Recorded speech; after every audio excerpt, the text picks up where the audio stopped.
చరిత్ర సంవత్సరం పరపేరున పరాయణత్వం సామ్రాజ్యపు దండయాత్రలో సామాన్యుడు సాహసం పెట్టింది, సింధు నది నాగరికతలో సామాన్యుడు జీవనం పెట్టింది.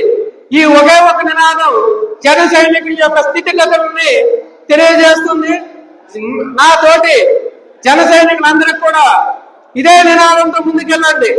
ఏ దేశ చరిత్ర చూసినా ఏమున్నది గర్వకారణము, నరజాతి చరిత్ర సమస్తం పరపేరున పరాయణత్వం. సింధు నది నాగరికతలు సామాన్యుడు జీవనం పెట్టింది, నైలు నది నాగరికతలు సామ్రాజ్యపు దండయాత్రలో సామాన్యుడు సాహసం పెట్టింది. ఇదే మన ఎజెండా.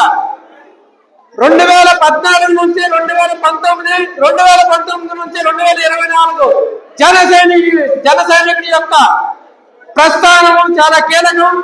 కాబట్టి ఈ ప్రస్థానంలో చాలా మంది చాలా అవమానాలకు, చాలా కుటుంబాల్లో సైతం వారు ప్రతి విమర్శలు ఎదుర్కోవాల్సిన పరిస్థితి.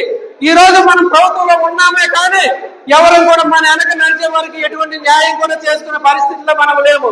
ఖచ్చితంగా మన నాయకుడికి మనం గౌరవించి మాత్రమే మనము తలకి నాయకుడు కూటమిని గౌరవించి మాత్రమే మనం ఉన్నామే తప్ప చేతగాని తనము ఇంకోటి అనుకుంటే వారి మూర్ఖత్వము.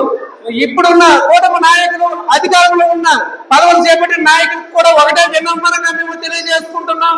మా యొక్క జన సైనికులకి మీరు గుర్తించే తగు ప్రాధాన్యత ఇవ్వాలనేసి ఈ విస్తృత స్థాయి సమావేశంలో మేము మా సుడా చైర్మన్ గారు అయినటువంటి రవికుమార్ గారి గారు, మన ప్రీతమ నాయకురాలు మా సిక్కోలు సంఘమైనటువంటి మా భవానమ్మ గారి తరఫున కూడా మేము తెలియజేసుకుంటున్నాం. ఇది మా విన్నపం.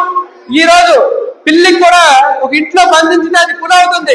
ఖచ్చితంగా జన సైనికుల యొక్క మనోవేదన, మనోవాంఛ ఇవన్నీ కూడా మీరు అర్థం చేసుకుని ముందుకెళ్తే కూటమి మరింత బలపడుతుందని తెలియజేసుకుంటున్నా. అంతేగాని మా జన సైనికులకు చేతగాని తరంగా భావించొద్దనేసి ఇందు మూలంగా తెలియజేసుకుంటూ నాకు ఈ చక్కటి అవకాశం ఇచ్చిన నా జన సైనికులకి, పెద్దలకి, తల్లులకి, తండ్రులకి, మా జనసేన పార్టీ అధ్యక్షులకి, అలాగే మా భవానమ్మకి, మా ప్రీతమ నాయకులైనటువంటి మన రవికుమార్ గారికి ప్రత్యేకమైన ధన్యవాదాలు తెలియజేసుకుంటూ సెలవు చేసుకుంటున్నా. మన అందరి సమస్య కూడా అధ్యక్షుల వారి దృష్టికి తీసుకెళ్లాలనేసి మీ అందరి సమస్యలు కోరుతూ వారిని మాట్లాడాల్సిందిగా కోరుతున్నాను.